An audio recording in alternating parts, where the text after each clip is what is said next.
Okay role.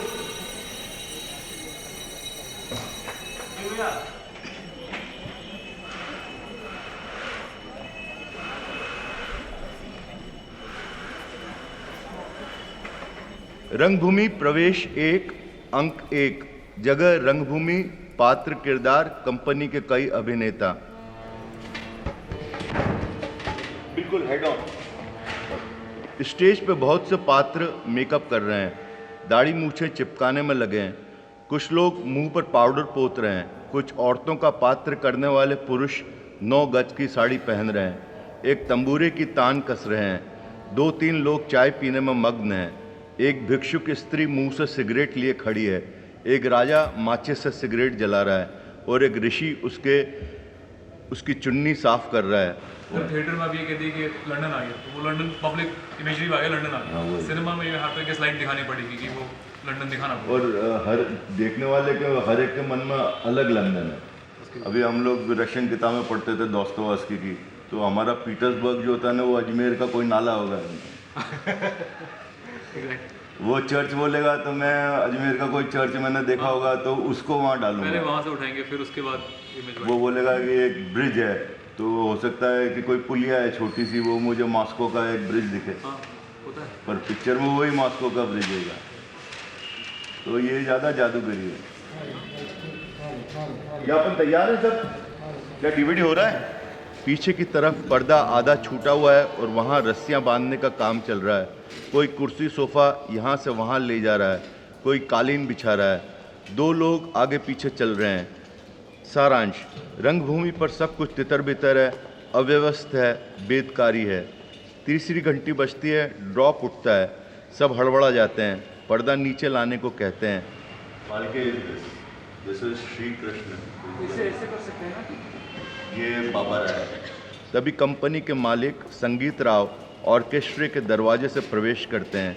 यात्रा की पोशाक पहने, एक हाथ में हैंडबैग है और दूसरे में ओवरकोट। पीछे हमाल होल्डोल और सूटकेस लिए हुए संगीत राव पर्दा खींचने वाले पे भड़कता है। पहला एक्टर: हमें कम से कम 10 मिनट चाहिए। संगीत राव: नेवर। दूसरा एक्टर: सूत्रधार के प्रवेश की तैयारी 5 मिनट में हो जाएगी। संगीत राव: वोंट डू। तीसरा एक्टर: थोड़ा बाकी है, तंबोरी को तार चढ़ानी है। चौथा एक्टर: 2 मिनट से ये मूछ चिपका लेता हूँ, वरना 4 लोगों के सामने मजाक बन जाएगा। संगीत राव: जरूर होना चाहिए। चौथा एक्टर: मान अपमान जो गुप्त बातें हैं वो प्रकाशित नहीं होनी चाहिए, ऐसा शास्त्र कहते हैं। संगीत राव: बस बहुत हुआ, ऐसी कहावतें मुझे सैकड़ों आती हैं। तुम लोगों का तमाशा बने ये मेरी इच्छा नहीं, क्योंकि तुम्हारा तमाशा मनो मेरा ही तमाशा होगा और हर वक्त तुम्हारा कुछ न कुछ रोना होता है। कहते हैं ना, घर की बात घर में रहनी चाहिए। सभी जगह बाहर से मल पट्टी है और अंदर क्या छुपा है कौन जाने। रंगभूमि तो छोटा सा उदाहरण है, बाकी पूरे भारत में यही परिस्थिति है। क्या होगा राम जाने।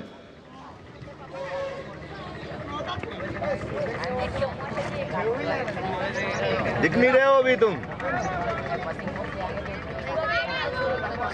भाई तुम तो दुनिया देखते हो।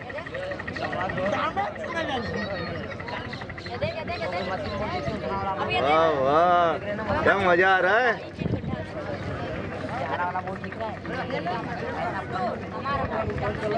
कितना पैसा ले रहा है ये? अरे क्या बोल रहा है? 700?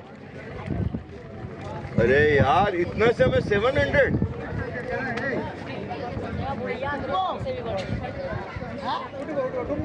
नहीं यार, उसको गुरुजी को इसमें बैठना था और वापस आना था मुझे बस। अरे यार तू तो लुटवा दिया यार, क्योंकि हम लोग का गुरुजी का अभी बोट में नहीं कर रहे हैं, वो सिर्फ सीढ़ियों पे बैठे रहेंगे बस। बोट का कैंसिल कर दिया है हम लोगों ने, उनको सीढ़ियों पे बैठाएंगे बस।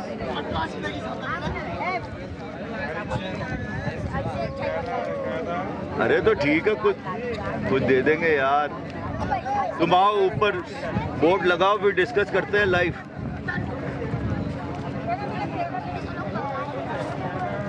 अरे तो यार विचार बदल जाता है ना, दूसरी तरंग उठी थी, टेंशन हो गया है। आओ आओ, बस आगे देखो। आइए आइए।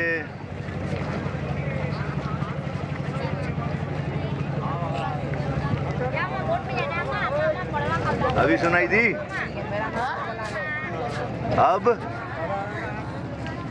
अब कितनी दूर हो?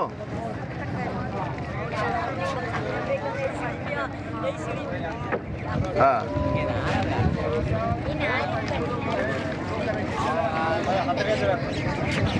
तो अभी सुनाई दे रही है? दोनों सुनाई दे रही है। अभी कितनी दूर हो?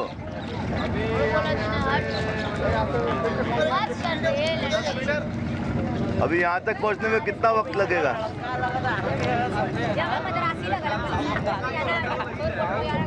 अच्छा,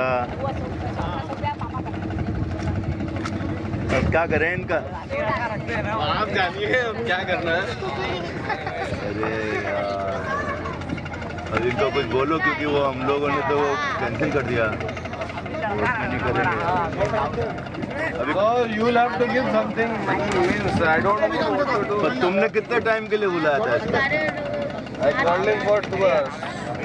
2 hours नहीं, इनको बोला छोटे भैया कैंसिल हो गया, अभी आप जाओ, इनको बुलाओ इधर इधर। अच्छा भैया, फिल्म डायरेक्टर साहब से बात कर लीजिए। इसमें जो सबसे मुख्य बात जो आई है कि उनकी जन्म कुंडली में जो सबसे बलवान ग्रह हैं वो है जैसे मंगल, सूर्य, बृहस्पति, शुक्र। तो इससे जैसे मंगल के बलवान होने से आदमी बहुत पराक्रमी, मनस्वी किंतु क्रोधी बन जाता है जी। और कुछ चंचलता भी स्वभाव में आती है, किसी एक कार्य में बहुत दिन तक स्थिर नहीं रहता है व्यक्ति जी। किंतु चूँकि मंगल बहुत उच्च हैं, शुभ हैं, इसलिए वो किसी के लिए नुकसानदेह नहीं रहता है। यदि क्रोध भी करता है तो किसी अच्छे कारण से जी। और सूर्य के माने बहुत बलवान उच्च के होने से स्वभाव में कुछ क्रोध तो रहता है किंतु आदमी बहुत कर्मठ रहता है जी। और उसमें बहुत अधिक सेल्फ कॉन्फिडेंस रहता है, दूसरे की नहीं सुनता है, अपनी मनमानी करता है, ये एक स्वभाव बन जाता है। किंतु शुक्र भी उनका उच्च में है, पंचम भाव में शुक्र बैठे हुए हैं और उच्च के हैं। पंचम भाव कला, सिनेमा, बुद्धि इत्यादि का भाव होता है, बहुत बलवान है, इसलिए संख्या काफ़ी रही है संतान की। तो संबंध क्या रहा होगा संतानों के साथ इनका?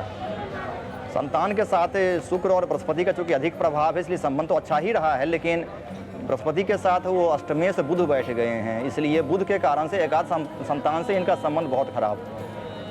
और वो चूँकि बृहस्पति के साथ बैठे हैं, इसलिए कम से कम 1-2 पुत्र के साथ इनका संबंध ठीक नहीं रहा और शेष के साथ बहुत अच्छा रहा है।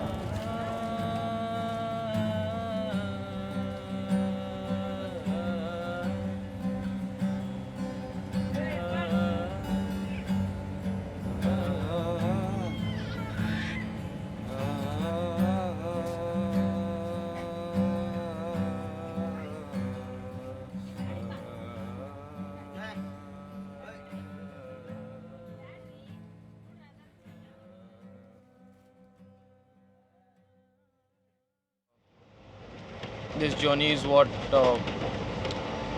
Phalke's family must have also taken when they went to Banaras. We were trying to imagine how they would react in this very space that we are sitting in this train. I don't have a story, but I have a few themes that I thought could be developed into a story. One of them is like how Dada Saheb Phalke is always trying to pursue his immortality, sort of. That's why he sort of hyperbolizes these events for his kids, so that he feels that immortality and everything is sort of more beautiful all of a sudden. I clearly found a connection between that and films and Dada Saheb Phalke. So, and he struggled to immortalize his work thereby himself, considering this fact that it was made and the person who made it fell, but what was made is still there. Right. So yeah, there is that eternal cycle that's still going on. So you can even choose to do that when you're taking a story. Like you'll see elements and you'll see things. Yeah. Can you work? And it's also through observation. No, it's a mixed thing. These are elements that give us some feeling. Flowers and bees and clouds. Yeah. So to build on the feelings that they give us and to find an expression. No?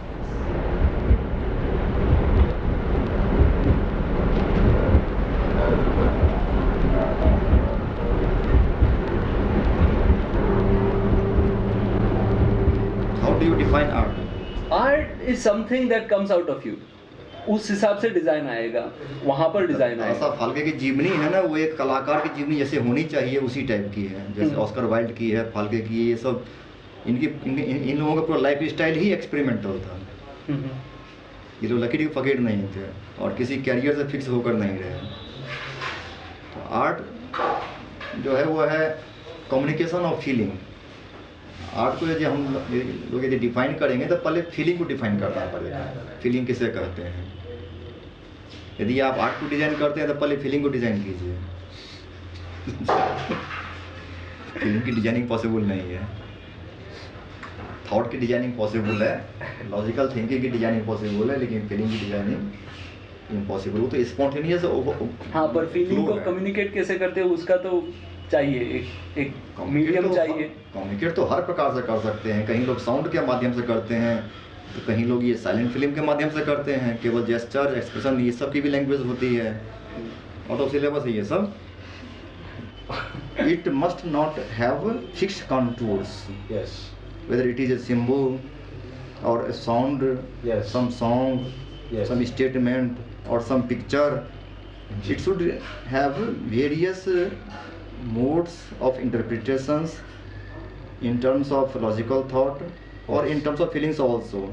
In the words of Nietzsche, it's called mysterious erosion of contour. Okay. The borderlines should be hazy, Okay. so as to allow various types of feelings and various types of interpretations from the same scene. Yes. ये करीब 5 micron की size का ये वो होगा section, and then you can see, then you stay in it. लंबा procedure, वो भी it is a tedious long journey. मगर है एक सच्चाई कि एक विचित्र शहर है। दादा साहब जैसे हैसियत जो उस समय कॉन्टेम्पररी स्टेज में, कॉन्टेम्पररी फिल्म इंडस्ट्री में he was the champion foremost footprint, वो बनारस आते हैं तो लगभग 2 साल he is just out of circuit.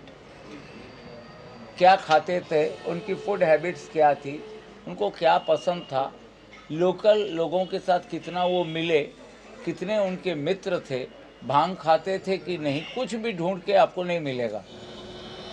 There were 4 friends, the great musician of Kirloskar Music Company, Master Manohar Barve, Kirloskar Company's owner Shankar Babuji Majumdar, Professor Ganpat Rao and the famous story writer Narayan Hari Apte. They would sit for hours at Falke's place and discuss art. He started writing a play on his own life. इन लोगों के साथ दादा साहब का कोई transaction तो पता नहीं। मदन के साथ था, मदन राव के साथ रहा। Then he must have been to Calcutta. घूमते फाल्के जी हिंदुस्तान भर में थे, बर्मा भी गए, लंका भी गए, अफ्रीका भी गए, क्योंकि ये खुद अपनी फिल्में ले जाकर दिखाते थे। कलकत्ता में उनके बारे में एक स्पीच भी है कि इन्होंने गांधी जी को बोला था कि आपको फिल्में इतनी पसंद नहीं है, पर एक दिन आएगा जब आप पे फिल्म बनाई जाएगी। उन्होंने ऐसा कहा था। 2-3 नाम हैं कलकत्ता के जो इनको मिलने आए थे बनारस में। जब ये यहाँ आए तो एक कोलेट करके थे, तो संदेश करके अखबार निकलता था महाराष्ट्र में, तो वो उनको यहाँ मिलने आए, तो बोले कि इन्होंने मिलने से इनकार कर दिया। फिर भी उन्होंने आए और उनको बोला कि आपका चाहिए हमको इंटरव्यू, तो उन्होंने बोला कि देखिए सिनेमा जो है भले हमारी सृष्टि हो पर हम उसके लिए मर चुके हैं। तो उन्होंने अखबार में हेडलाइन छाप दी कि फाल्के इज डेड। तो ये खबर बहुत फैल गई थी कि फाल्के इज डेड, बहुत स्कैंडल हो गया था ये। तो फिर लोगों को मालूम पड़ा कि नहीं, वो तो ऐसे ही बोला था कि उन्होंने सिनेमा से संन्यास लिया है और ये थिएटर में चले गए, और ये बोल रहे हैं कि जैसा मैंने काम फिल्मों में किया था उसी स्टैंडर्ड का मैं काम जो है थिएटर में करूँगा, जैसा मैंने सिनेमा में किया था। एक नई सृष्टि की रचना करूँगा। इनको ढंग से पढ़ने की ज़रूरत इसलिए भी है क्योंकि बेसिकली वो फोक फॉर्मेट ऑफ ड्रामा से निकले हुए टैलेंट। जी फोक फॉर्मेट में फ़ायदा क्या है, जो वहीं से शुरू करता है वो अपने माटी को कभी नहीं छोड़ता है। पुराण मिट्टे वना साधु सर्वम, हर पुराना ही अच्छा नहीं होता है, हर नया भी अच्छा नहीं होता है। अक्लमंद आदमी पुराने के बेहतरों के साथ नए बेहतरियों को जोड़कर तृतीय पथ निकालता है, जो यूरोप ने समझा बहुत साल बाद। थीसिस एंटीथीसिस मेक्स सिंथेसिस, ये उन लोगों की 15th सेंचुरी की आइडिया है, हम तो 2000 साल से सोच रहे हैं। तो Phalke happens to be one of the best flag bearer of this philosophy. इस नज़रिया से उनको पढ़ना पड़ेगा, और पढ़ने का एकमात्र जरिया है उनके नाटक। रंगमंडली है ना, उनका चित्र, ये फाल्के हैं ये।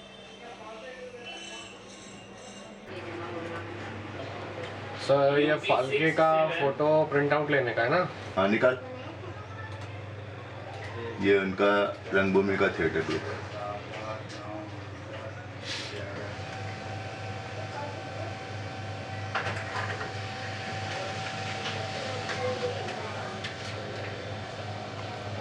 अलग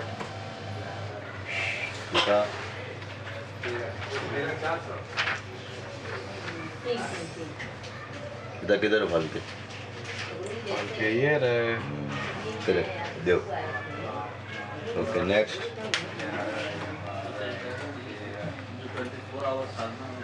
सर ये वाला निकालना है? हाँ निकालो। तिलक, पढ़ो क्या लिखा है। Rangbhoomi and had almost completed it when Lokmanya Tilak, who had come to Banaras around May 1920, listened attentively to some sense of his drama and enjoyed them. He also saw the stage model. Tilak promised all assistance for building the stage as per the model and to arrange for the drama to be played there. Unfortunately, Tilak died soon thereafter, but Falke went through with the drama.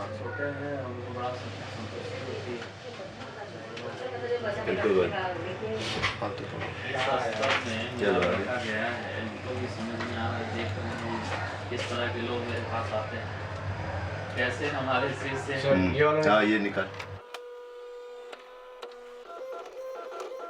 जो ये पहली film उन्होंने बनाई थी राजा हरिश्चंद्र, उसमें भी यही है कि वो राजा हरिश्चंद्र जो है ना, बनारस आ गए थे सब संसार छोड़ के और त्याग करके।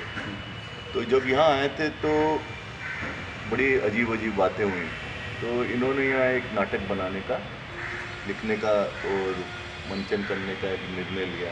तो अभी उसमें आप पढ़िए। काशीवासात असताना नवीन संशोधनाच्या भक्तीने रंगभूमी नाटक लिहिले आणि माझ्या नव्या योजनांच्या नवीन नाटकगृहाचे मॉडल बनवले। तो अनुवाद भी करना चाहिए इसके साथ में। हाँ ठीक है, मतलब काशीवास में रहते हुए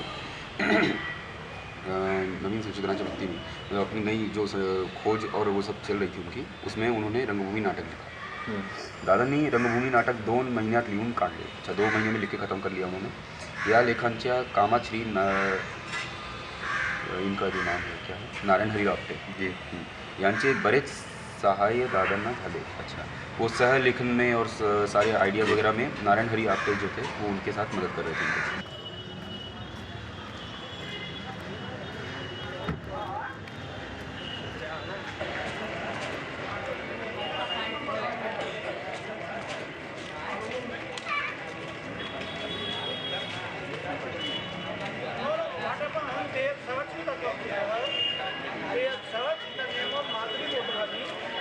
माधुरी मोटवानी में क्या है कि उमाशंकर मोटवानी फर्स्ट नेम है, माधुरी मोटवानी सेकंड नंबर है। तो कंप्यूटर हाँ यस तो कंप्यूटर है सर्च द माधुरी मोटवानी।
पानी थोड़ा सा करो तो पानी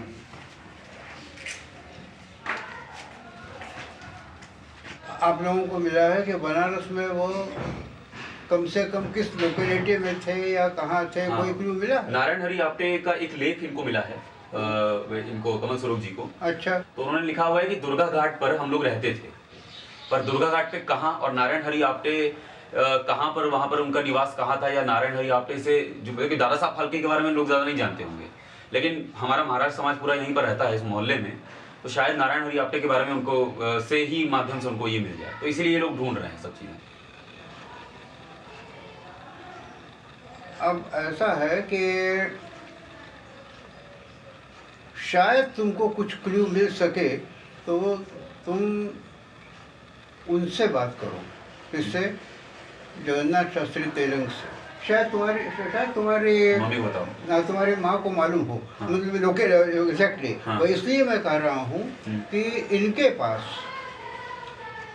पुराने अखबारों के कटिंग्स हैं, शायद वो कटिंग्स अभी उन्होंने जो संभाल करके रखी हैं, उन कटिंग्स को अगर देख पाओ तो शायद तुम्हें इसके बारे में और जानकारी क्लू मिल सकता है। मतलब दादा साहब फाल्के के बारे में उस समय का मिल सकता है। ये मैं नहीं कह सकता, शायद नारायण हरि आपटे के बारे में शायद मिल सकता है। ये और उस क्लू को लेकर के आगे बढ़ोगे तो शायद फाल्के तक पहुंच सके, लेकिन वो मुझे नहीं लगता है कि कोई तुम्हें बतलाने के पोजीशन में होगा, क्योंकि अब पुराने लोगों में से अब कोई है नहीं।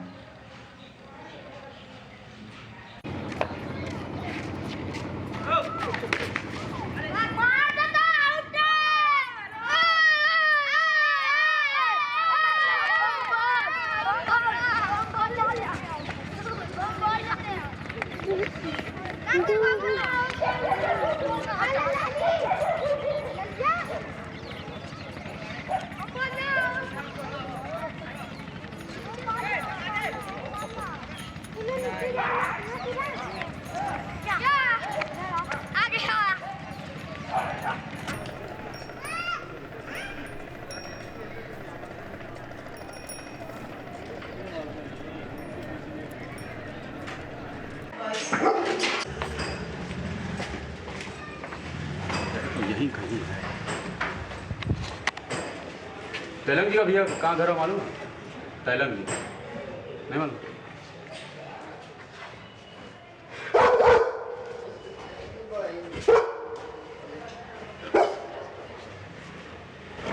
तेलंग जी का घर मालूम है? यही है। जगन्नाथ शास्त्री घर पे हैं अभी? दादा है?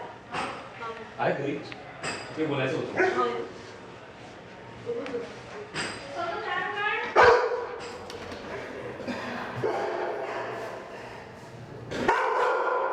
तो अब दादा साहब फाल्के के लिए के बारे में तो कोई जानकारी नहीं मिल पाएगी, क्योंकि वो 19 अब वहाँ से फिल्म से अपना सब छोड़ करके बनारस में शांतिवास काशीवास के लिए आ गए थे।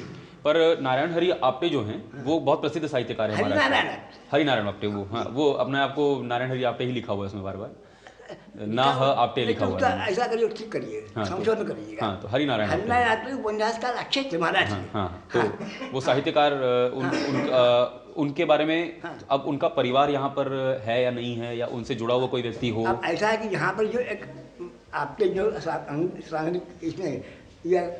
इसमें रहते हैं आंगरेवाड़ा में, तो उनको जानकारी होगी। आपके तो वही मुझे जानकारी है, उनको क्या जानकारी है मैं नहीं जानता। ठीक है। और जहाँ तक आप साहित्य की बात करते हैं, उस समय मराठी पत्रिकाएं एक चित्रमय जगत आता था और एक कर्मणुक आता था।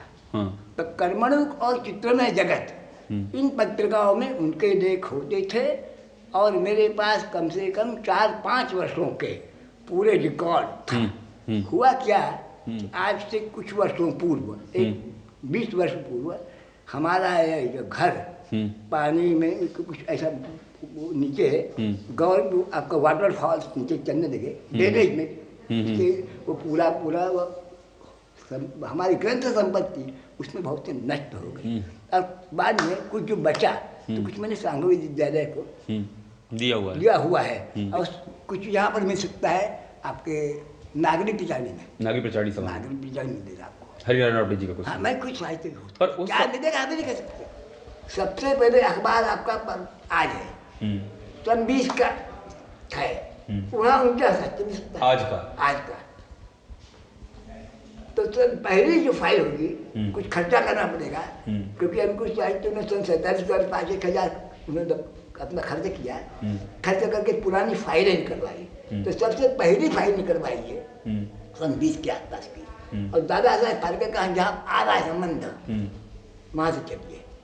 तो इसमें क्या होगा, उसमें मेरे एडवर्टाइजमेंट्स जो होते हैं छोटे छोटे, तो सत्य हरिश्चंद्र के एडवर्टाइजमेंट्स कुछ होंगे, लेकिन मेरे को बताओ तरीका यह है, तो उसमें सिनेमा में खरीदने लगे होंगे, उसमें एडवर्टाइजमेंट का क्या आकार था देखिए, है ना?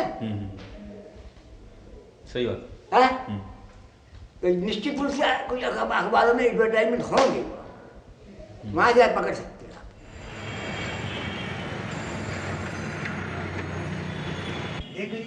आप चलिए ना, क्योंकि ये देखिए 1920 में जो है ये हमने हमारी रिसर्च की मतलब पूरी किताब है। अरे बहुत सा रिसर्च हो रहा है, कितने लोग आए कितने लोग और यहाँ पर इजाजत नहीं है। हाँ, लेकिन ये फाड़ के एकदम रखी है, इनमें से कुछ जो चीजें हैं ना ये आपके अखबार से हैं। नहीं फाइल के फाड़ दिए हैं तो हम नहीं कर सकते इसको। आप तो फाड़ेंगे थोड़ी आपके तो यहाँ। नहीं आप कहती है ना फाड़ देते हैं तो उसका मुंह बिजोड़ देते हैं कि हमारा नहीं हुआ, चले जाएंगे मुंह लटका करके, और हम तो खत्म हो गए, मतलब सारी फाइल हमारी खराब कर देते हैं लोग। ऐसा मतलब रिसर्च करने वाले यही करते हैं। नहीं ऐसा हम नहीं तो हम कैसे आपको आश्वासन आप नागरिक प्रचारणी में वहाँ फाइल रखी हुई है, आप वहाँ देख लीजिए, अगर कोई परेशानी हो तो हम करा देंगे। ठीक है, हमें दिखा दें, चलिए आप दिखा देते हैं।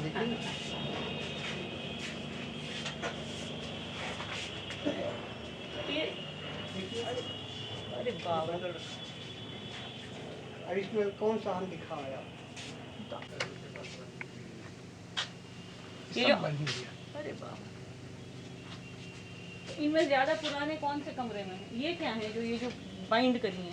वही अखबार है सर। तो ये कब के होंगे?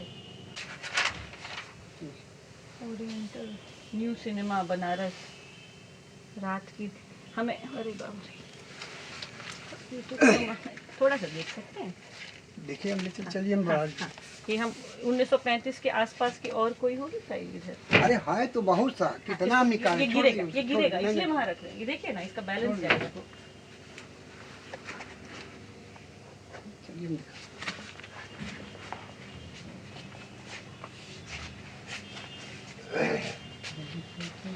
और ये जो पहले के संभाले हैं ये किन्होंने संभाले हैं? उस समय तो कुछ नहीं रहा, हमारे आने के बाद ये सब बना। तो ये सब आपने किया है?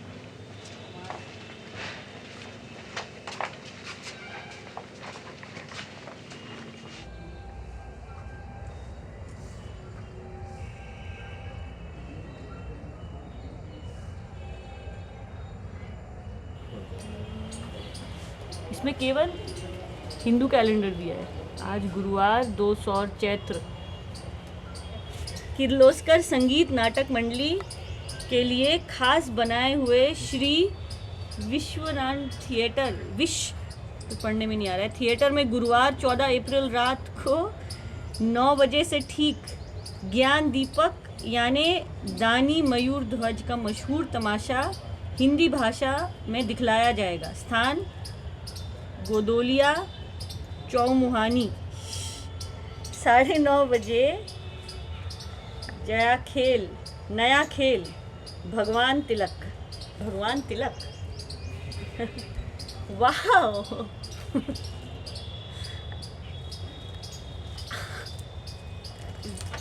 that was such a coincidence। क्या बात है। तो किर्लोस्कर तो फाल्के के खास मतलब कोलैबोरेटर समझो थे यहाँ पे। किर्लोस्कर संगीत नाटक मंडली भक्त ध्रुव, तो इसका मतलब इनकी बड़ी कंपनी थी। किर्लोस्कर का मशहूर तमाशा हिंदी भाषा में दिखलाया जाएगा। जिक्र है ना इसका किर्लोस्कर के। 1922 हो गया ना ये थोड़े।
नाचघर किधर है इसमें?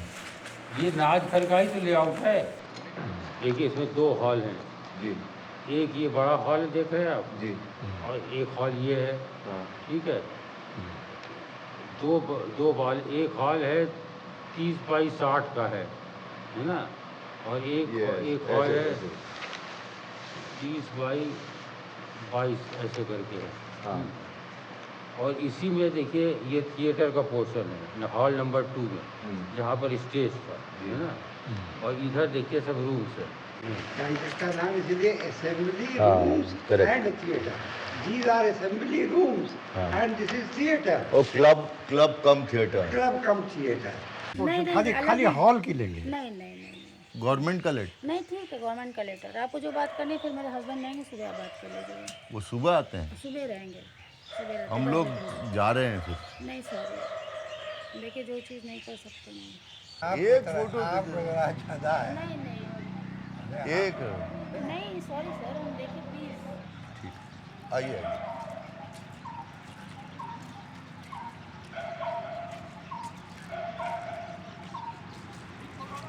बड़ा अच्छा घर है, सुंदर। अरे ये इसको लिखा वहाँ से पोलैंड से एक यात्री आया था, तो देख करके बहुत खुश हुआ कि इतना खूबसूरत थिएटर ये है और किसी भी पैमाने पर ये यूरोप के किसी थिएटर के से टक्कर दे सकता है।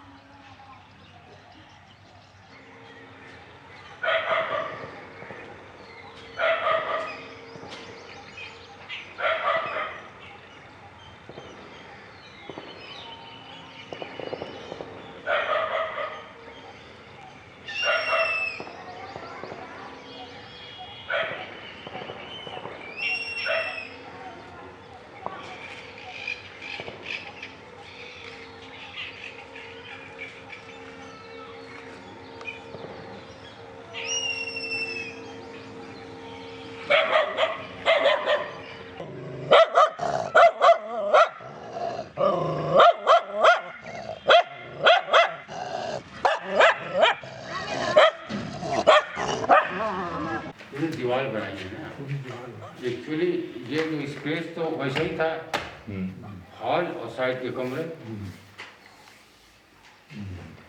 ये कमरे थे। ये हमारे ख्याल से ग्रीन रूम रहा होगा। अरे क्या पूरे चारों तरफ तो है कमरे। तो ये स्टेज के पीछे है ना, इसलिए इसको ग्रीन रूम बनाया होगा। पूरा ये जो है अरे ये रोमांटिक रोमांटिक जगह है। रोमांटिक माने आई लिव्ड रोमांटिक लाइफ जब मैंने पहली बार इसको डिस्कवर किया कि किस तरह से इसमें होता होगा, माने that was a great excitement. Madhuri पत्थर फाड़ कर फेंक देती है, हम कुछ और बातें करें या तो भगवान का नाम लेते हैं। अनुराग, आप पति पत्नी दोनों धन्य हैं। संगीत राव, इस प्रशंसा से मैं नहीं पिघलूंगा पत्थर के टुकड़े इकट्ठे करके। माधुरी, अनुराग, तुम्हारे इस मीठे बोलने से मेरा कोई समाधान नहीं होगा। मेरे अंदर पत्र का लेखक आवाज़ कर रहा है, मेरा बदन जल रहा है। अनुराग, माधुरी, तुम दोनों को मैं भयंकर सजा सुनाने वाला हूँ। अनुराग, आप मेरी दोस्ती से हमेशा के लिए बंध गए हैं, सो मेरे घर रहने की सज़ा मैं आपको देता हूँ। और सद्गुणों वाली मंजीरी माधुरी, अनुराग पर बंधुभाव से प्रेम करने का पाप करने के लिए मैं तुम्हें कठोर सज़ा सुनाता हूँ। जाओ रसोई में जाकर शीरा पूरी खाने की योजना करो। अनुराग, माधुरी एक दूसरे की तरफ हंसी खुशी से देखते हैं। इस सज़ा में कोई कमी नहीं होगी। क्या कहूँ, पूरब का सूरज पश्चिम से होगा पर मेरा भाषण झूठा नहीं होगा। तीसरे चौथे माले के दर्शकों को तक ये शब्द न पहुँचे पर मेरे शब्द झूठे नहीं हैं। कुर्सियों की 2 लाइनों में औरतों के आबरू बचाकर चलने तक की जगह होगी पर मेरी वाणी झूठ नहीं बोलेगी। थिएटर के बाहर शौच की बदबू आना बंद होगा पर मेरे कहे शब्द असत्य नहीं होंगे।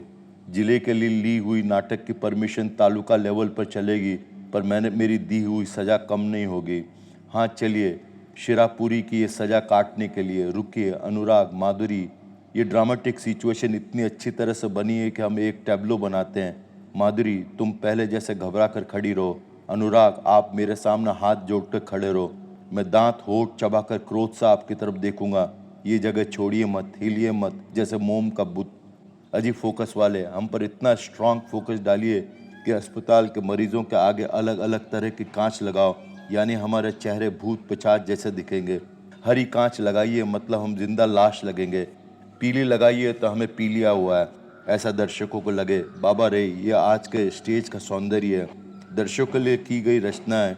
ये काबिल दर्शकों का इसका स्वागत करेंगे। रंगभूमि का ये रंग बिरंगा खेल देखकर रसिकों को तालियां बजाने का अधिक जोश चढ़ेगा। अब बस बिजली की तारों का झटका ऑडियंस के हाथ में छोड़ दीजिए। अजी फोकस वाले, फोकस फोकस फोकस कीजिए। बंगलो नंबर 25 AB ओल्ड नाच घर। अरे मोर! हाँ, मोर आके बैठता है बराबर। हाँ, एकदम सेंटर पे बैठता है, ऊपर टॉप पे। नाच घर में तो मोर नहीं होगा तो और कौन होगा, है ना? ये तो दर्शन दे दिए उसने। बड़ी बड़ी दिव्य जगह है कि तो दर्शन दे दर्शन देते हैं। दर्शन दे दिए मोर ने यहाँ। नाचघर यही है मतलब।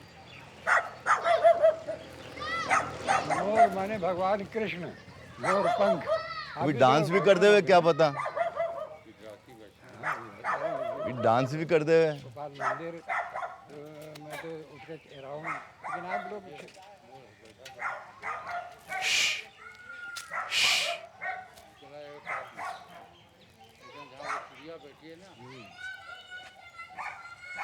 नचवा दे यार।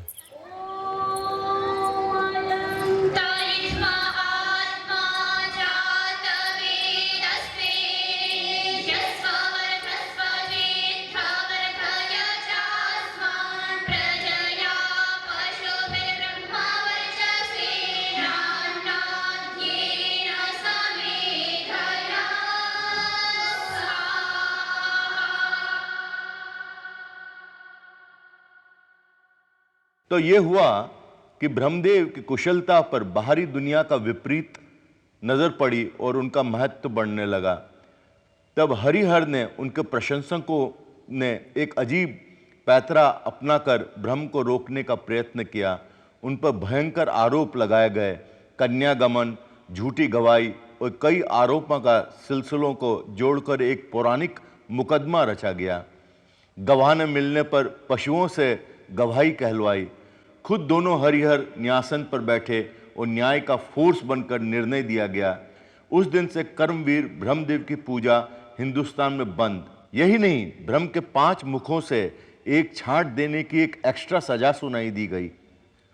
ऐसी योजना करके बेचारे ब्रह्मदेव को अपूज्य साबित कर हरिहर और उनके प्रशंसकों ने ब्रह्मा जैसे क्रिएटिव एलिमेंट को दूर किया। धर्म संस्कृति के लिए बहुत लोग आते हैं, किसी लिए आते हैं काशी बनारस में, क्या देखने के लिए आते हैं। इनसे पूछो पब्लिक से क्या देखने के लिए यहाँ आए हैं। धर्म और धर्म तो देखने के लिए सभी धर्म देख रहे हैं, लेकिन ऐसी क्या खास बात, किस लिए आए हैं आप यहाँ, क्या कारण है आपका, क्या मकसद है यहाँ पर त्रिशूल के अंदर में, इस काशी वाराणसी के अंदर। गंगा जी त्रिशूल के ऊपर, तो गंगा जी तो सारी दुनिया को पता त्रिशूल के ऊपर में है, जो पूरी सृष्टि के ऊपर में है। ये एक नाभि है, पूरे भारत विश्व की ये नाभि है, ये नाभि है, ये भूगोल है। मेन द्वार ये है शिव जी का, 3 ही द्वार बताए गए हैं, पुष्कर द्वार, गंगा द्वार और ये लास्ट द्वार काशी वाराणसी का। पुष्कर जी जाते हो? हाँ जी, वो ब्रह्मा जी का है। ब्रह्मा ने कई बार झूठ बोला, जब भी मुंडी उड़ा दिया उसका। तो ब्रह्मा का भी सहस्त्र पूजा होती, सहस्त्र नामों का नाम है, सहस्त्र नाम है।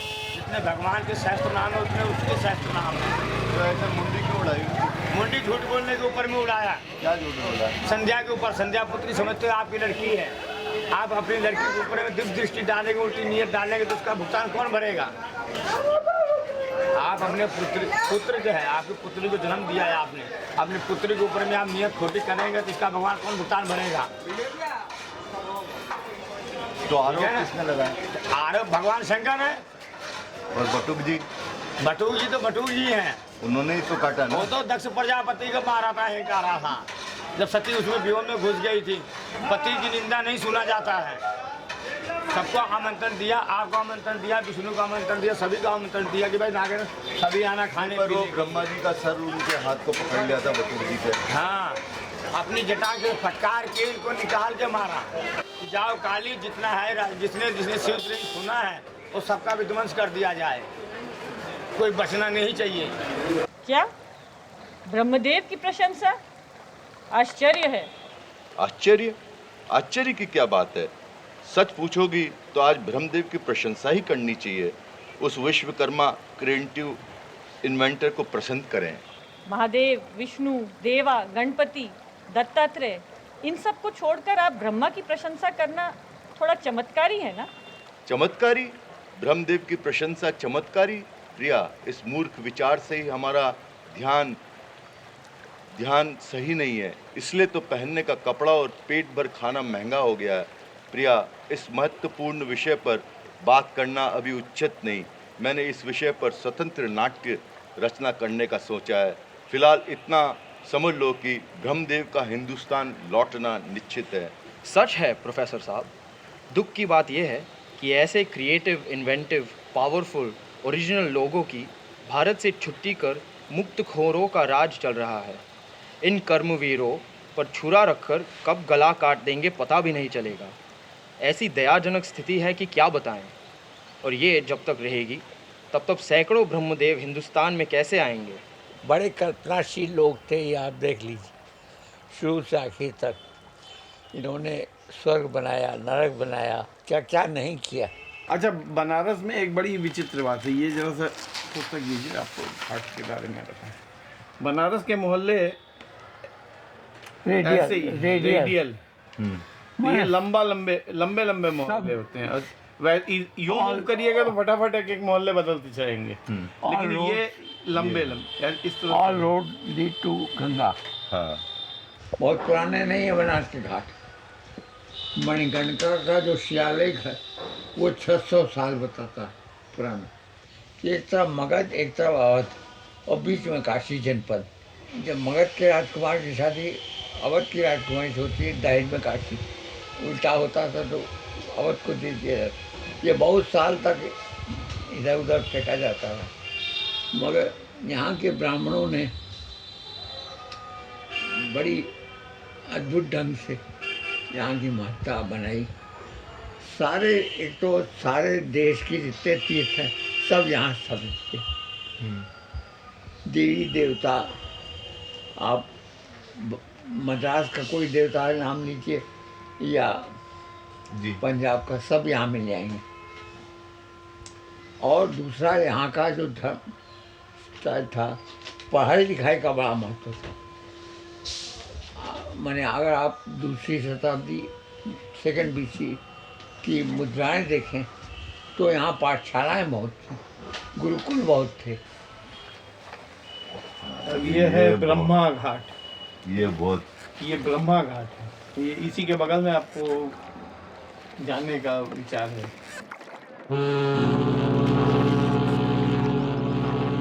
नाम महादेव था, मतलब ये महादेव और बनारस। महादेव की उस समय उम्र होगी करीब 12 वर्ष की। तो महादेव जा रहे थे और सनस्ट्रोक होके उनकी डेथ हो गई थी। तो उनको घर लाए, फिर उनको अंत्येष्टि करने के लिए वहाँ घाट पे ले गए थे, हरिश्चंद्र घाट पे। तो वहाँ जला वला के उधर अपना मातम मना रहे थे। तो ये जो है ना सब त्याग करके आए हुए थे, नासिक और ये और फिल्म इंडस्ट्री, और जाके संन्यास ले लिया था राजा हरिश्चंद्र की तरह। ये भी बनारस में सब छोड़ छाड़ के आए हुए थे। तो वो उनको मना रहे थे कि अब चलो तो सही। तो इन्होंने क्या किया कि अपने सारे बच्चे जो हैं उनको, वो खड़े थे तो ये बड़े क्रोधित थे, तो वो उठे, उन्होंने अपनी जो धोती है वो फाड़ी, उसको जलाया चिता की आग से। उसकी राख जो है वो लेके उस राख को उन बच्चों के इर्द चारों तरफ उन्होंने घेरा बनाया और बोले कि तुम मेरे लिए मृत हो, मैं सबके लिए मृत हूँ।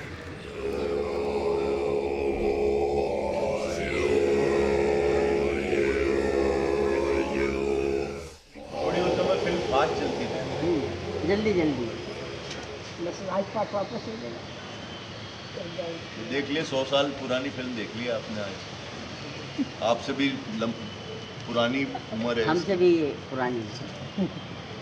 हम तो इतने पुराने हो नहीं पाएंगे शायद। ऐसा मत कहिए, कोई जरूरी आजकल कौन हो पाता है? हो भी जाता है। होते भी हैं। मैंने इसी एरिया में देखे, जब हमें नई नई आई थी तो एक गुड़िया थी। दादी है ना ये? हाँ? दादी 100 से ऊपर है ना? कौन सी दादी? ये नहीं 100 से ऊपर 100 से ऊपर कौन है? अंदर कमरे में हम 100 से ऊपर उधर। रहते हैं और में है। 100 से ऊपर है? हाँ तब का वही बूढ़ा बाबा ना कोई है कमरा। बात करते हो? क्यों नहीं? हाँ करते हैं। करते पकड़ आते के हैं, कोई रहते ले आएगा हैं। तो सर, करेंगे। मतलब कालिया मर्दन ये पूरा पिक्चर है, देखिए ये इसमें मजा आ जाएगा आपको, इसमें मजा आ जाएगा। ये उनकी छोटी बच्ची थी मंदाकिनी, तो ये 1912 में पैदा हुई है, तो इस समय उनकी उम्र होगी 5 साल की। तो पहले उनको असली रूप दिखाया, अभी है वो जिंदी? नहीं, उनकी मृत्यु 1992 में हुई। ये आज का युग, वो प्राचीन युग, वो बड़ा, ये अपना टीवी। तो ये जैसी आप पढ़ते हो, तो ये जैसे फाल्के जी ने कल्पना की, ऐसी कल्पना आपके बिल्कुल दिमाग में आता है, मन में ऐसी दिमाग में, हाँ वही चीज आती है। आप कोई भी चीज करिए, मतलब जो आप देख रहे हो वही मन में थी क्या? बिल्कुल मन में आती है। ये कन्हैया ऐसा था, ऐसे जमुना जी थी, वो जो सब पढ़ते जाएगा दिमाग में आते जाएगा।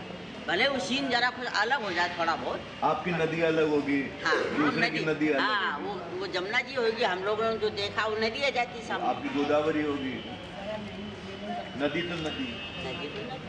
तो ये कहाँ का नीलकंठ अगर सीन है? 14 का है, ये सीन तो कहाँ का है? ये 18 का पकड़ो, 17 नहीं पकड़ो। गोदावरी में है, सीन गोदावरी का। हाँ, तो कालिया मर्दन 17 नहीं 18 का पकड़ो।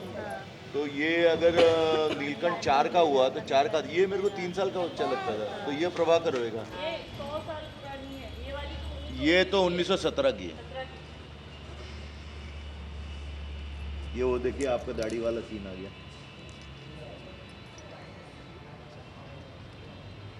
सेंसर ने पास कर दिया है सीन। फिल्म मौन है लेकिन बाकी लोग तो मुखर हैं। अच्छा, हाँ? ये चित्र तो मौन है लेकिन जो बैठे हुए हैं ये लोग मुखर हैं।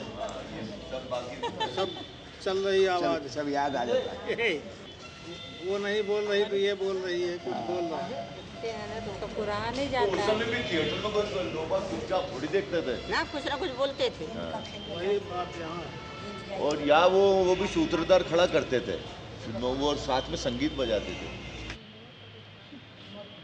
इतना निराल है कि देखो बच्चा कितना अच्छा सुंदर है। ये बड़ी बहुत चलती थी ये फिल्में, लोगों को बहुत पसंद आती थी। इसका एक आना टिकट में, जब टिकट चालू हुआ था एक आना, 1 रुपए का 16 आने होते थे जी।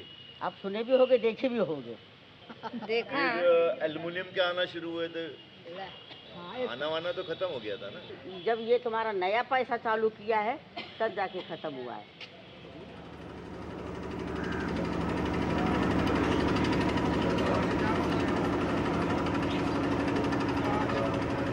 कि हरिश्चंद्र जहाँ पर आए थे और जहाँ पर जिस डोम के पास उन्होंने नौकरी की थी, उस डोम का घर भी है यहाँ पर, उस डोम का घर भी है यहाँ पर। आप दशाश्वमेध घाट देख रही हैं? दशाश्वमेध घाट के जब इस तरफ आना शुरू करेंगे आप, तो दशाश्वमेध घाट से बाईं तरफ है मान मंदिर, और मान मंदिर के बगल में एक बड़ा सा घर बना है जिस पर ऊपर 2 शेर लगे हुए हैं, सफ़ेद कलर का है, वो डोमराज का घर है। और जो आदि डोम जो था उनका, जो जहाँ जिसके पास हरिश्चंद्र आए थे, उसका नाम था कालू डोम। और कालू डोम के पास हरिश्चंद्र जब नौकरी करने आए थे, उन्होंने अपने आप को बेच दिया था, उस कालू डोम ने खरीद लिया था हरिश्चंद्र को। तो हरिश्चंद्र के साथ को जो ड्यूटी पे लगाया था उन्होंने, ये हरिश्चंद्र घाट पे। तो आप उनसे संबंध रखते हैं डोम राजा से? जी हाँ, जरूर। हम लोग सब लोग परिवार ही के हैं। तो अभी कोई हमारे साथ चल सकता है उनके यहाँ?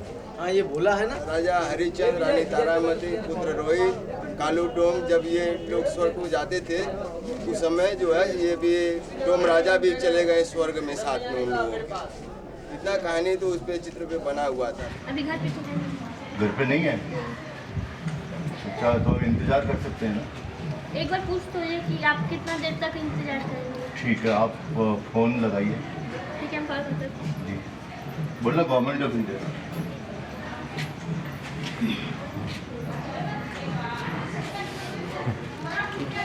बाहर गए काम से? शहर से बाहर गए? अच्छा, और उनके ब्रदर नहीं है कोई? उनके ब्रदर तो नहीं है।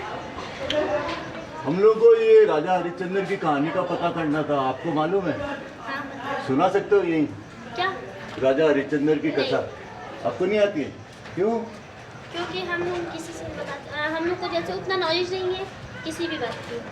पापा ये कहानी सुनी भी नहीं है? राजा तारावती राजा हरिश्चंद्र की कहानी नहीं सुनी? अच्छा एक काम करिए, उनका फोन नंबर दे दीजिए। उनको नंबर नहीं दिया जाता उनका। नंबर देते ही नहीं हो? नहीं। आपने अभी फोन किया ना? हमने फोन किया ना, हाँ। तो हम नहीं बता सकते। क्यों? इसी तरह। पढ़ी नहीं है वो। हाँ? पढ़ी नहीं है। कौन पढ़े नहीं है? दे दो ना नंबर, नंबर दे दो ना। नहीं नहीं नंबर नहीं दे मालूम। अच्छा ठीक है। आप सोमवार को आ जाइए, संडे को। हाँ? मंडे को।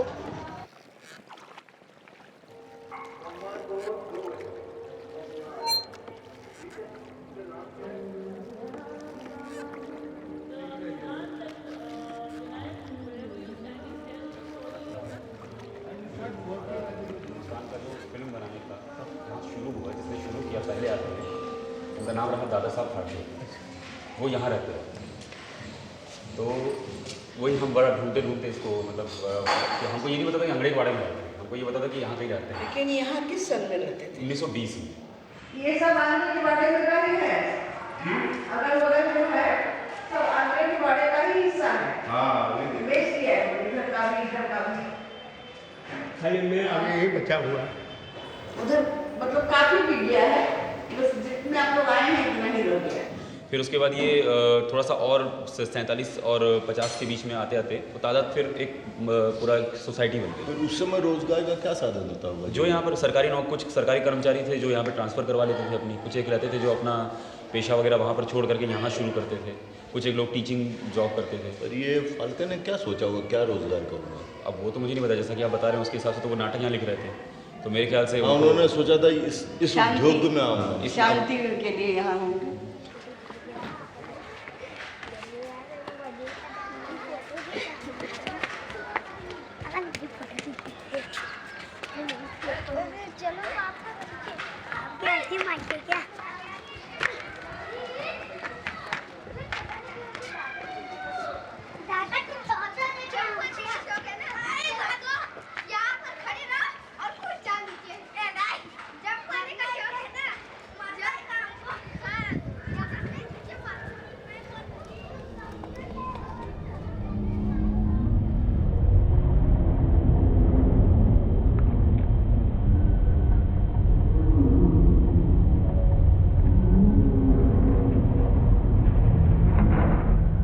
एक माँ ने दो भाइयों को बाजार से कुछ लाने को भेजा। दोनों भाई साथ जा रहे थे भीड़ में। बड़े भाई ने छोटे को उसी जगह खड़े रहने को कहा और खुद चला गया। जब बड़ा भाई नहीं लौटा तो छोटा भाई डर के रोने लगा, इधर उधर देखने लगा, आंसू टपकने लगे। उसी का कोई अनजान हम उम्र का उसे देखकर तरस खाया। उसी के कोई प्रांत का था, मतलब महाराष्ट्रन था। उसको लगा कि मेरे महाराष्ट्र का है ये छोटा बच्चा। हाथ पकड़ा और अपने घर ले आया। एक अनजान बच्चे को अपने बेटे के साथ देख उसकी माँ घबराई। किस अनजान को ले आया, पता न क्या मुसीबत लाए। पुलिस का डर, उसके परिवार वाले क्या करेंगे। बेटे को बोला बराबर ठीक उसी जगह पर उसे छोड़ दे जहाँ से लाया था। क्या हुआ बताइए? थोड़ा बहुत है। बताइए। इतना है, इतना बताओ। कुछ समझ में भी आया तुम्हारे?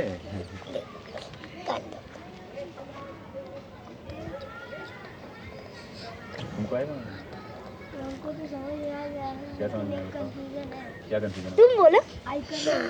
हेलो हेलो, बता क्या बोला? एक छोटा भाई था, रास्ते में खो गया और ना उसका भाई उसको उल्टा पुल्टा मत लो, बता रहे हैं। तुम बोलो। इसे बताओ। अच्छा बताओ। एक छोटा भाई एक बड़ा भाई था। फिर तो बड़े भाई ने उसे एक जगह खड़ा कर दिया। शाबाश शाबाश, वेरी गुड। वो कहाँ से जा रहे थे? बाजार से? तो बड़े भाई ने उसको क्यों अकेला छोड़ दिया वहाँ? अच्छा, फिर क्या हुआ? जब बड़े भाई चले गए तो छोटा भाई थोड़ा घबराया। फिर क्या हुआ? एक और लड़का आया। एक लड़का उसे महाराष्ट्र सम के अपने घर के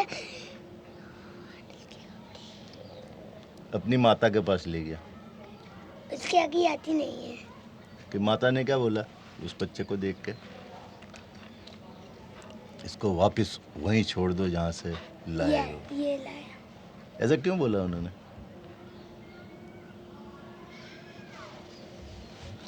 तुम ऐसा बच्चा कोई खोया हो, रोता हुआ हो बाजार में, सड़क पे, तुम उसको अपने घर ले जाओगे? हम ले जा सकते हैं।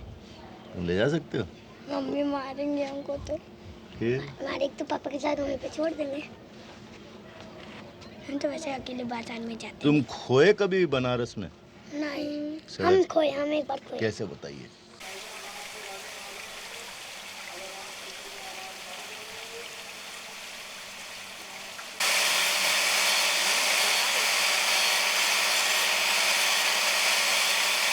जाली का तार खोलेंगे, इस जाली के नीचे ऊपर का गेम बंद करो, सिर्फ उस जाली से वहाँ पर लाइट आनी चाहिए, तब वो गली वाला फीलिंग बनेगा। एक जगह का है ना, उस पर एक फ्रेम चाहिए, ये पीछे वाले पे चौखट ऊपर से लाल में एक चौथाई का सिंगल राउंड पे का गेम खेलो, हो जाएगा, है ना, एक साइड का।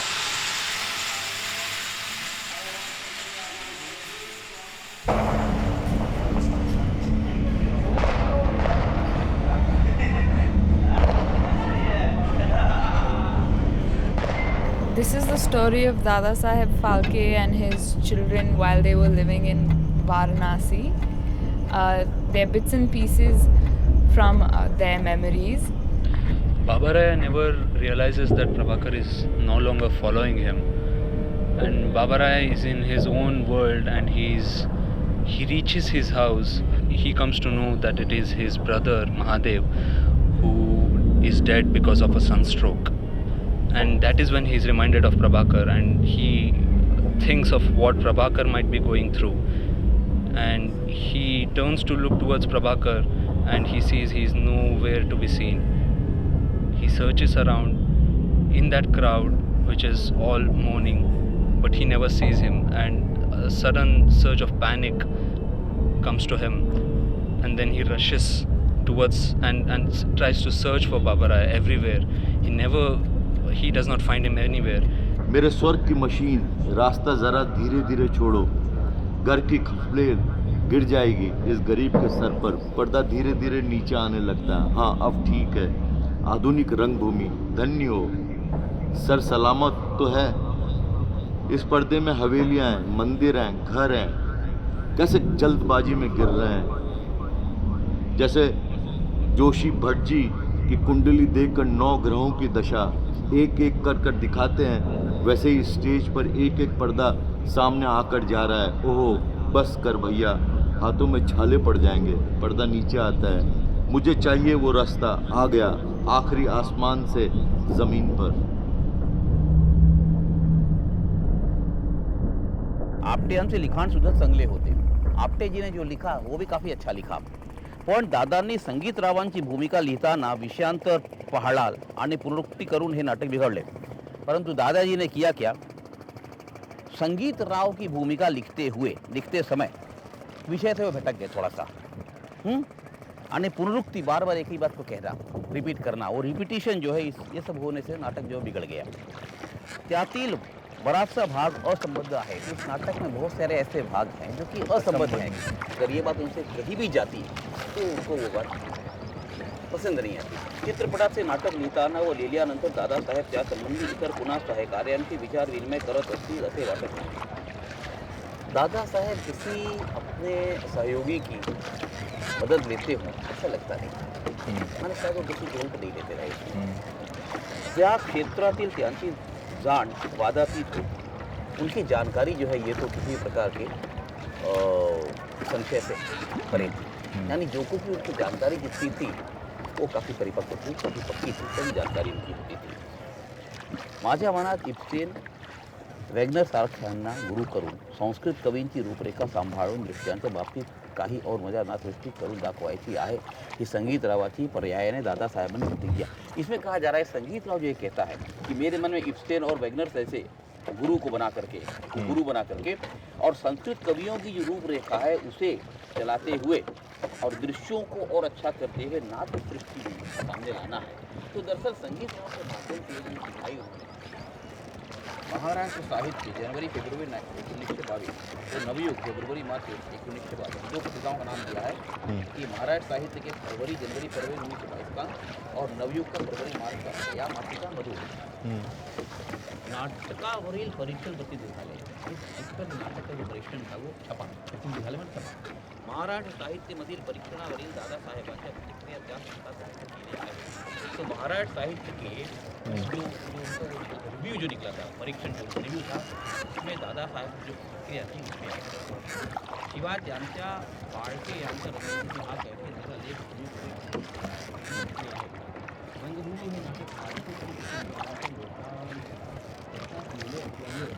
इतर रंगांना भारत से वाटणार नाही। उन्होंने लिखा था रंगभूमी के नाटक है ये थोड़े प्रगतिशील प्रोग्रेसिव और जो बहुत ही हाई थिंकिंग के लोग हैं उन लोग के लिए लिखा गया इसलिए जो जनसाधारण है शायद उनको इस नाटक को नहीं आएगा।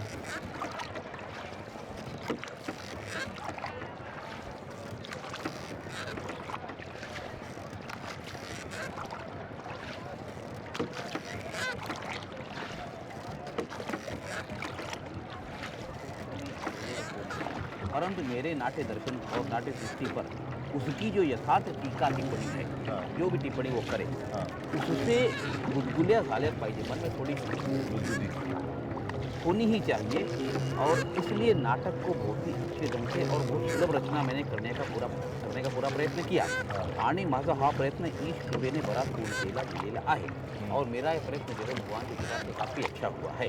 दादासाहेब ही काशीवास सोडून दीर्घ विश्रांतीनंतर पुन्हा नव्या उमेदीने महाराष्ट्र दाखल झाले और दादासाहेब ने भी अपना काशी प्रभाव छोड़ करके एक नई आशा के साथ में महाराष्ट्र का दाखिल किया। क्या उनका इरादा क्या था, उनको क्या उम्मीद थी कि ये जो रंगभूमि है इसको रंगमंच पर लाना।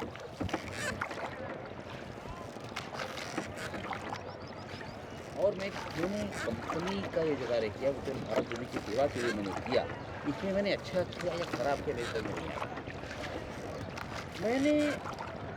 मैंने अपने समय का दुरुपयोग किया या सदुपयोग किया ये बात मेरे रहस्य अभी तक मैं समझ नहीं पा रहा हूँ।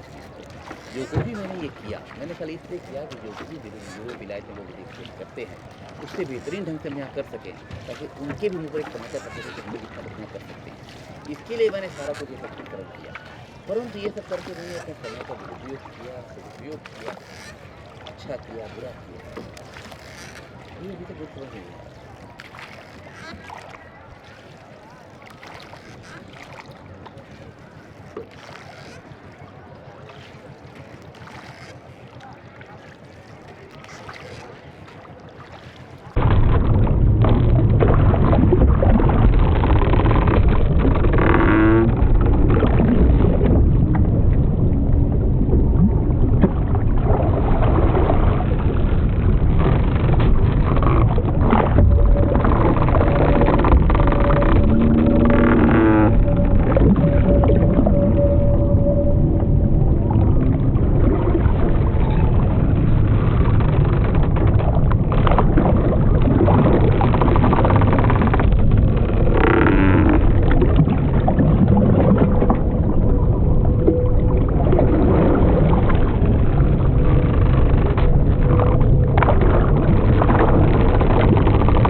पिछली रात मैंने कुछ दुस्वप्न देखे हैं जिनसे चित्त व्याकुल हो रहा है।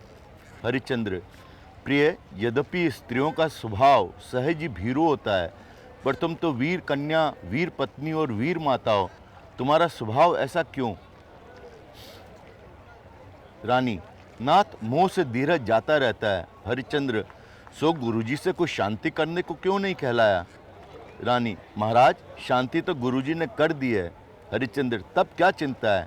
शास्त्र और ईश्वर पर विश्वास रखो, सब कल्याण होगा। सदा सर्वदा सहज मंगल साधना करते भी जो आपत्ति आ पड़े तो उसे निरी ईश्वर की इच्छा ही समझ कर संतोष करना चाहिए। राजा, रानी, महाराज, स्वप्न के शुभाशुभ का विचार कुछ महाराजों ने ग्रंथ में रखा है।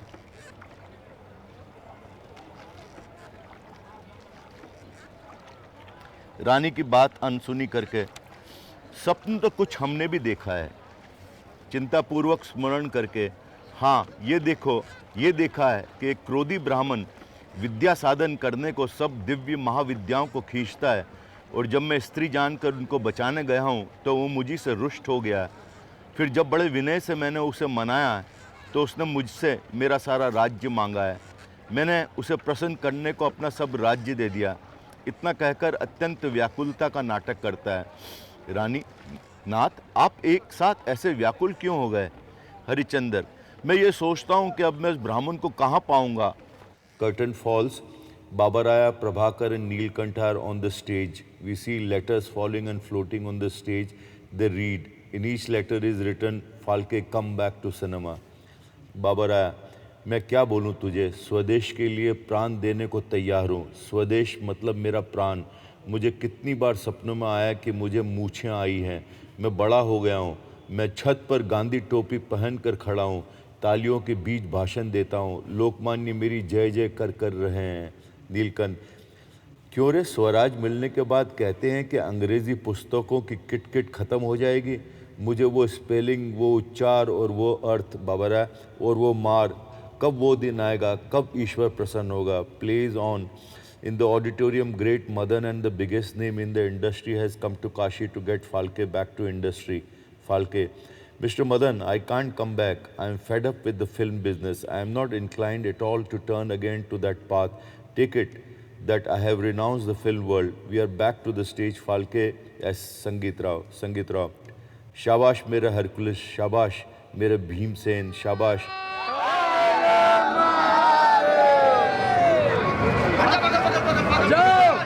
जगह बनाओ भोलेनाथ, जगह बना दो।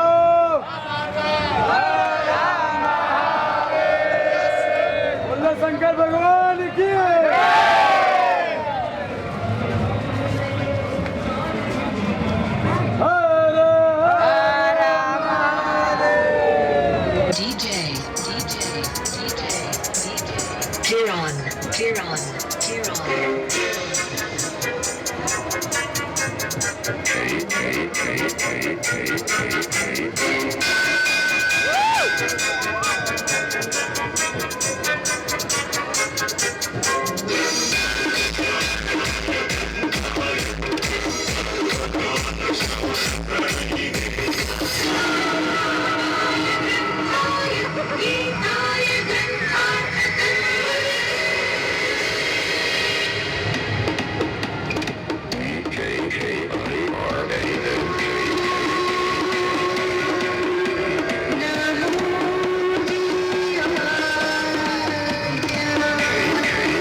साउंड नहीं, ये गूंगी फिल्म है, ये 1913 में बनी है, उस समय आवाज नहीं होती थी।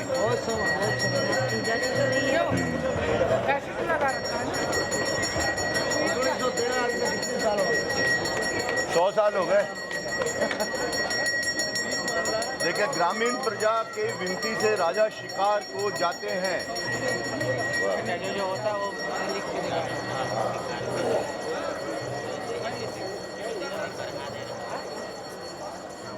रास्ता कितना बड़ा और लंबा है, स्वच्छ है, इस पर से चलकर कैसे जाऊं, संभाल कर चलना पड़ेगा।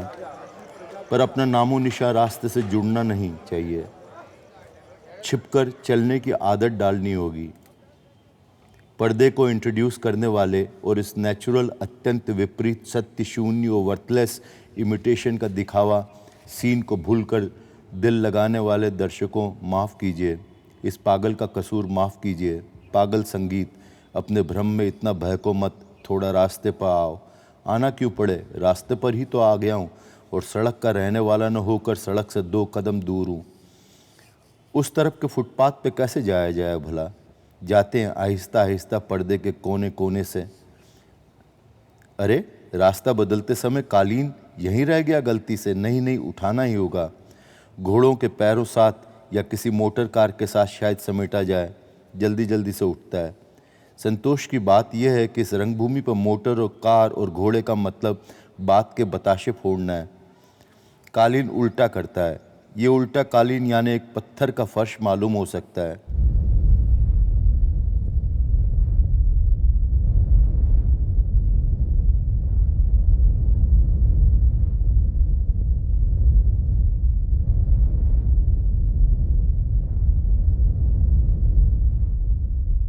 जब तक सब ठीक नहीं होता, मैं सोच रहा हूं कि मैं भी एक आत्मकथन कर लूं।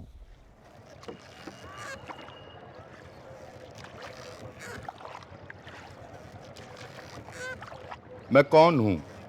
भारतवर्ष की 30 करोड़ आबादी में एक संख्या और जोड़ने वाला एक बाप, एक पत्नी का पति, भारतवर्ष का ऐसा दास जिसने कि मातृभूमि का कर्ज अदा नहीं किया, साहूकारों की इच्छाओं का शिकार व्यक्ति। कभी कभी मैं उन अनुबंधों की प्रकृति को प्रकट करना चाहता हूं जिनके कारण मेरी सारी उम्मीदें और आकांक्षाएं निरर्थक हो गई। इसे मैं अनिवार्य समझता हूं कि मैं अपने सहयोगी कलाकारों को ये तथ्य उजागर करूं कि हम जैसे गरीब और ज़रूरतमंद कलाकार जो किसी उद्देश्य के दीवाने होते हैं, वे व्यर्थ में अनजाने ही दूरदेशिता के अभाव में फिसल जाते हैं और अंततः धोखा खा जाते हैं। ऐसे अनुबंध वेद हैं या अवैध, वह तो कचहरी में तय होगा, लेकिन मेरे अन्य सहयोगी कलाकारों को मैं हृदय से याद दिलाकर अपने अनुभव से सीख देना चाहता हूँ। कौन है शिकार व्यक्ति? सांसारिक विवेक से हीन एक ऐसा आदमी जो सिर्फ एक ही उद्देश्य का दीवाना है और इस प्रकार अपनी ज़िंदगी बर्बाद कर रहा है। कौन हूँ मैं? या कदाचित ये सच है कि मैं इस माई की अवधारणा को नहीं जानता। मैंने अपना कुछ भी हो इसका दावा छोड़ दिया। मैंने सुख और दुख की अवधारणा त्याग दी है। उसे ज्ञानी लोगों, ओ कला पारखियों, नए नए सुधारों के सूत्रधारों, मेरे दुर्भाग्य के बावजूद मेरी कृतियों के प्रति आपकी प्रशंसा ज़रा भी घटी नहीं। आप लोगों की बदौलती में जनता के मनोरंजन के लिए मूक चलचित्र की सुंदर कला को स्थापित कर सका हूँ। लेकिन क्यों नहीं आती मेरी पत्नी मंच के ऊपर? वही तो है जो मुझे मेरे नवजीवन से भर रही है। सांसारिक चिंताओं से त्रस्त मेरे मस्तिष्क को जो शांति प्रदान करती है, वही तो मेरे जीवन के बिखरे सूत्रों को मेल कराती है। वास्तव में वही मेरे सौभाग्य की सर्वश्रेष्ठ कारीगर है। मेरे प्रिय, जब तुमने पर्दे के पीछे से मेरी इतनी मदद की, कृपया तुम मंच पर सामने आओ। मैनेजर की पत्नी: हे ईश्वर, क्या पर्दे के पीछे काम करो तुम्हारा कथन है? इस पर्दे ने सब जगह द्वंद्व खड़ा किया है। महिलाओं के लिए पर्दा, पुरुषों के मामले में विचार और व्यवहार के दोहरे व्यवहार, और यही दोहरापन राजनीति में, देशभक्ति में, घर में, बाहर भी। कुल मिलाकर इस पर्दे ने एक चेहरा भीतर से और एक बाहर से दिखाया। इसी पर्दे ने रहस्यात्मक चीज़ों को छुपाया, गोपनीयता को बढ़ावा दिया, छिपी चीज़ों को उजागर करने में दबाया और गंदगी को इस तरह ढका कि वो लोगों की नज़र न आए। मानवीय स्वभाव भी ज़्यादा से ज़्यादा ऐसा चतुर होता जा रहा है कि वो बुराई को छिपाए। मुझे इन सब से चिढ़ हो गई है। पर्दा जितना बड़ा होगा, सीधा साधा व्यवहार और सरलता की उतनी ही कमी होती जाएगी। जो आप कहते हैं वह सच है। कौन ऐसा होगा जो ऐसे दोहरे व्यवहार को बनाने वाले पर्दों के खात्मे का विरोध करे? कौन ऐसा है जो सच के युग की पुनर्स्थापना करना न चाहेगा? क्या पर्दों का बहिष्कार अनुचित है? मैं तो कहना चाहूँगा कि शब्द पर्दे को स्वयं को निष्कासित कर देना चाहिए। यहाँ तक कि नाटक में भी या किसी भी मनोरंजन में पर्दे का ज़रा भी प्राधान्यता न होनी चाहिए। मुगल राज के कालों में मुसलमानों ने हिंदुओं के धर्म परिवर्तन के लिए उनकी चोटी ख़त्म की। अतः जब मैं पर्दों के खात्मे की आवाज़ उड़ाता हूँ तो ये सारे पर्दों का विरोध नहीं है। रंगमंच पर्दे के खिलाफ तो कतई नहीं। यदि मैं ऐसा करूं, वो उतना ही अव्यवहारिक होगा, जघन्य होगा, अनुपयुक्त होगा, जितना कि मुगल कालीन मुस्लिमों ने हिंदुओं के साथ किया। मोशन पिक्चर की इस कला को, जिसने पिछले 24 वर्षों से प्रबुद्ध जनों का लगातार मनोरंजित करते हुए अपना आपको स्थापित किया, दोष देने में कोई तुक नहीं है, लेकिन कथा आपको अपने चलचित्र के लिए भी किसी पर्दे की ज़रूरत नहीं है। नहीं, यह आपकी गलत धारणा है। सिनेमा में जिसे आप स्क्रीन या पर्दा कहते हैं, वो निचली परत है जो दर्शक के दृष्टि भ्रम को बनाए रखती है। जैसे पानी की सतह है जो परावर्तन करती है, क्या उसे पर्दा या स्क्रीन कहेंगे? आईने में हमारा प्रतिबिंब उभरता है, क्या उसे भी पर्दा या स्क्रीन कहेंगे? उसी तरह सिनेमा का यह स्क्रीन वो निचली परत है जो मेरे चलचित्रों के दृष्टिबोध को बांधे रखती है। वो कि पर्दे पर उभरती नाट्य कला अभी नई नहीं है, लेकिन उसने हाव भावों के आकर्षक और बाल सुलभ पवित्रता द्वारा संसार को काबू में ले लिया है।